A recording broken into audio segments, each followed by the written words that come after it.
Hello everybody, today we're talking about buying those Grails. How do I do it? Let's go take a look.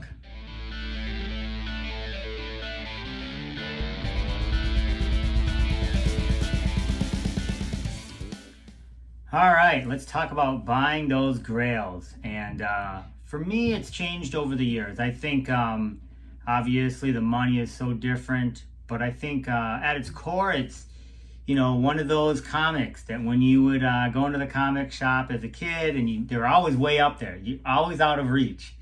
And, I remember there was ASM 129, I think, and I want to say it was like $100. Of course, nothing was graded back then.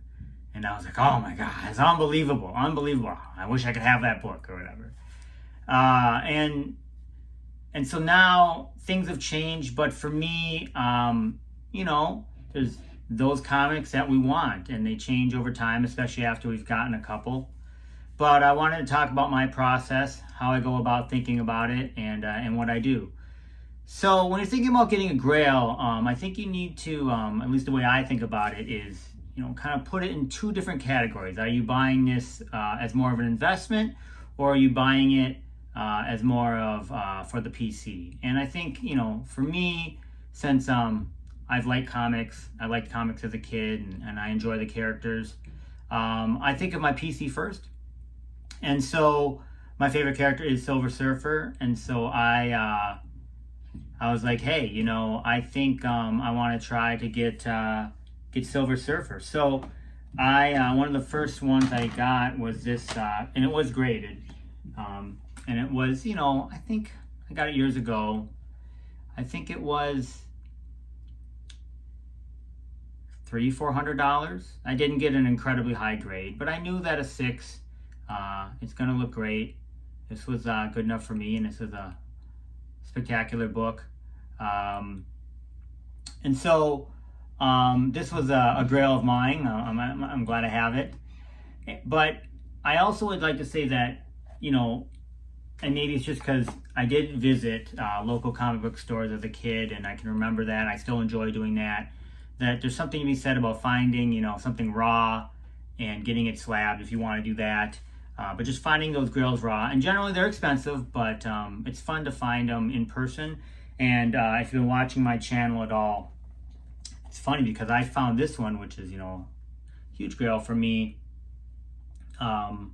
raw, only about 8 months ago. Just walked into the same comic shop I've been into many times, and it was suddenly on the wall, and I grabbed it.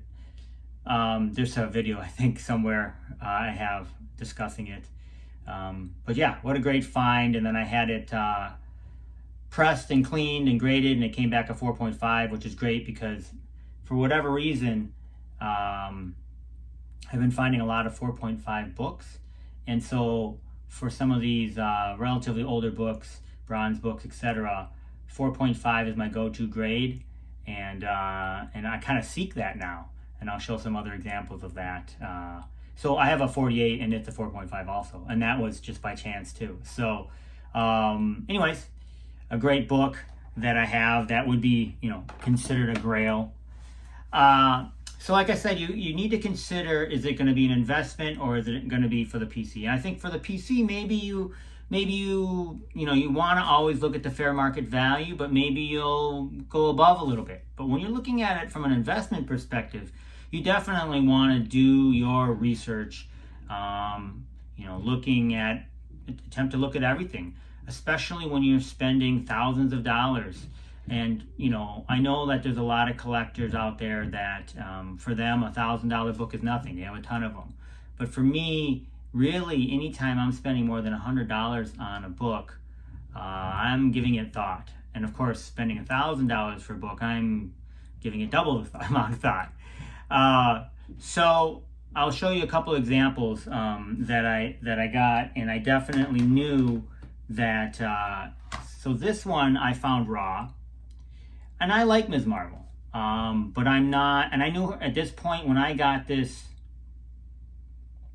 years ago, I can't remember, but I knew, it's just inevitable, I thought, that she'd be coming to the MCU or similar, Disney Plus really wasn't a thing back then.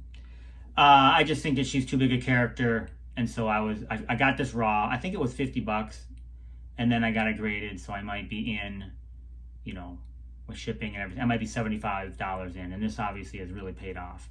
But then when the Disney Plus show was announced, I, at that point, you knew what was happening, and so I did purchase this guy. And it's not to say that I won't keep these, but these would definitely, especially the 9.6, would be ones that I would consider selling when the show is about to come out, kind of trying to time it, etc. And they've gone up considerably. I think I got this one for around $500, I think. And that was probably a year ago, maybe. So a spendy book, but yeah, I think now they're around $1,800. And I think, sky's the limit for a book like this. I also, and I should have got it, I didn't bring it out, but I also have the 1 in 75, so, which is in a 9.8, which is a big book and was an expensive book. But it's an investment. I like her as a character. Maybe after I watch the Disney Plus show, I'll like her more. But as of right now, I think these are more books that I would sell from an investment perspective. So what I do is, when I'm looking to buy a Grail, I kind of have a list I want for the year. And then what I do is start my investigation. I have my little list here. Let me look at it. I think about a grade. So like I said, for some reason, in the Bronze Age, 4.5 has been good for me.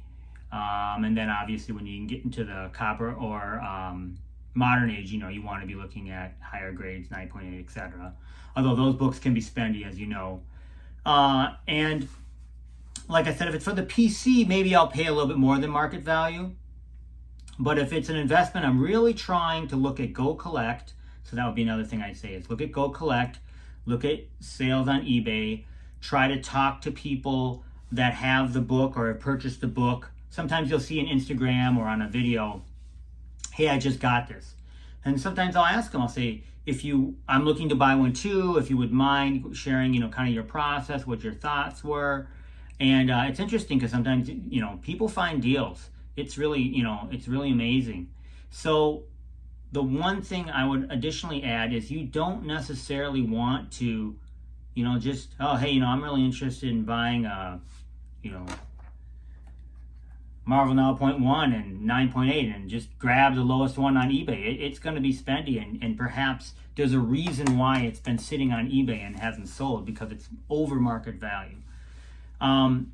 So what I do is I just start watching. I watch everything. I go to eBay. You can save the search. So you put in the search, you save the search. It's alerting you when new books are coming on. I try to watch the sales of books, and then same on Instagram. Obviously you're using tools like Go Collect. Now some people just are looking at these tools like Go Collect, and there's all kinds of different ones. I tend to use all of them because I'm trying to, and it's kind of a weird, not to be a weird mystical thing about it, but just get a feel for it. I really do think I get a feel for the fluctuation, and a lot of times recently it's just the thing is skyrocketing. Whatever book it is, it's going up. But you can at least watch it as it's going up, and so you can kind of understand how fast or how slow it's going. One thing you really have to fight and battle is FOMO and the feeling like, oh my gosh, it's going so fast, I'm never going to be able to get it. And there are deals to be had. You just have to watch, make offers, and really I find that the Go Collect fair market value seems to be pretty accurate.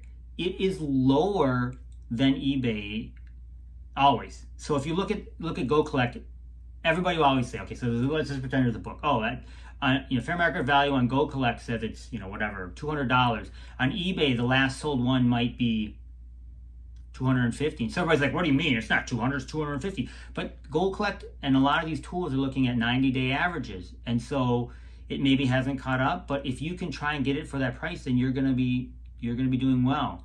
So I do a lot of offers if I do off of the fair market value and Go Collect. Now I get a lot of no's, and that's okay. But so let me show you one of my latest books that I just got that really was the reason why I decided to do this video. And this is a book that I've been looking for for a long time, and that is Giant Size X-Men for a 4.5. And now at this point, it's not that I wouldn't buy like an 8.0 or something like that if I could afford it, which I can't. It's, those are really expensive these days. But I do seek the 4.5s because I have so many. And it really, 4.5s from a display perspective, most of them look really, really good, especially when you get 2 feet away and you put it up on the wall. A lot of them have great colors like this one. And I mean, you always want to be careful and look at it, but yeah, 4.5 is not necessarily a bad book if you want to, have it up on your wall or whatever. Anyways, so this is the book. This will go, it's a PC book, but you want to be careful though. The prices are rising really quickly, and I will tell you that I was able to get this under what Go Collect was, hundreds of dollars under what Go Collect had on their website. And it's just I was patient. I did a lot of offers, and you just got to hang with it. Now you want to look at Instagram, you want to look at eBay, there's so many websites, right? And you want to look at all of them, and you want to just stay patient and try and figure out, what you want to do. Now, I will say that fees matter. So like when I bought my Hulk 181 years ago, for whatever reason, and usually I'm really good about this, I bought it from a local comic book shop. They had it in a case. And I did not consider the tax. I mean, there was serious tax on it. And so, I mean, $100 plus in tax. And so when I negotiated the price, I was just thinking, oh, wow, I got this great deal. But then when you looked at that, the tax on it, it was more than, it's not like I didn't get a great deal, but I didn't get the great deal that I thought I got. So when you're looking at this book, you have, especially when they get up over $1,000, you have to look at the fees, because you're talking about 13% on eBay when you're considering PayPal and the eBay fees, taxes. I guess that's when you sell it, you need to consider that. But what I'm saying is that you have to think about these, and shipping becomes less of an issue because, well, unless someone's really trying. But I mean, most people are offering free shipping or the $15 or whatever it might be for shipping on a book that's thousands of dollars is pretty insignificant. But you want to look at that. Now, if you buy off of Instagram and it's friends and family, I mean, there's no taxes. You're just buying that book. And so that is significant. You need to think about that. And so buying off of Instagram, is a now the other problem, of course, is that there's people scamming people on Instagram. And I have had time and time again that there are people that I was like, oh, I'm all excited and kind of did a deal and things didn't feel right. And I've been lucky enough to not get super scammed. I might have been close a couple years ago when I really maybe didn't understand what was going on. But that's another tip I have, is that if it seems too good to be true, it probably is. So I remember, I can't remember what it was, a book years ago on eBay that seemed too good to be true. I won the auction on it, and it never came, and I got my money. But it's just a hassle. I did get my money back, but it's just a huge hassle. Instagram, you need to be more careful with, obviously. Even this book, after I bought this on eBay, and after I negotiated back and forth, I looked at the person. They had numerous stars, but suddenly after I paid, they didn't get back to me for a number of days, and I kind of got worried that maybe they weren't going to send it, but eventually they did. They were on vacation or something like that, the guy said. So it was fine. It ended up, but got a little scared there.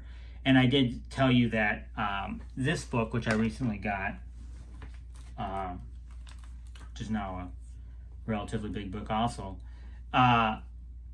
I tried to buy one last year in a 9.8, and I paid him, and the guy backed out. And granted, he gave me my money back, but so that was painful.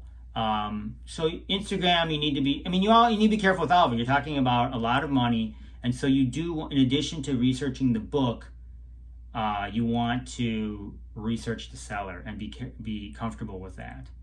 I am at this point, especially big books, or big books for me, once again, is anything over, a couple $100. I'm trying to buy from the well-known people on Instagram or eBay. Otherwise, I get a little nervous. It's, once again, if it seems too good to be true, it probably is. Another thing that I'll say is that when you're buying a big grail, you want to make sure that the kind of other elements of it are, we always think about the grade, we think about the comic, but there are other things that matter. So for example, the case, like this case is a new case. It's beautiful. There's no scratches on it. I should be careful here so I don't put any scratches on it. And that matters. So that's something you might want to ask. What is the case? Is it cracked? Is there any scuffs? Because now you're spending thousands of dollars. You could obviously always can send it to CGC or CBCS and have another, case put on there. But that seems more reasonable when the book isn't worth thousands of dollars. When you're shipping it around, I always get nervous about that. And then when, you hear these horror stories, and it probably doesn't happen often, but when you're talking about very, very rare books, you send it to CGC or CBCS, and they're reholdering it, and, something bad happens. Anytime you're handling a comic, something bad could happen. And so those are kind of little elements that I don't think they might make or break a deal, but you want to know about when you're talking about buying a more expensive comic. And then the label matters. So whether it's signature series, some people like the old labels. For me, I'm not as big as label guy. Although I do like the new labels, they have the characters up here in the corner or whatever. So if that matters to you, maybe, I want to get the Venom label or the X, honestly, it would be really cool. I saw a 4.5 the other day with an X-Men label up here. It was cool. Maybe I should take this and send it in. But it's tough to let it go, and then it's in the mail and it gets lost or something terrible happens. It's not going to be good. You're going to be an unhappy person. Anyways, I think this video's gone a little bit longer than I wanted. If you have any additional questions, throw them down in the comments, and I'll try and get back to you. And thanks for all your support. Take care, everyone.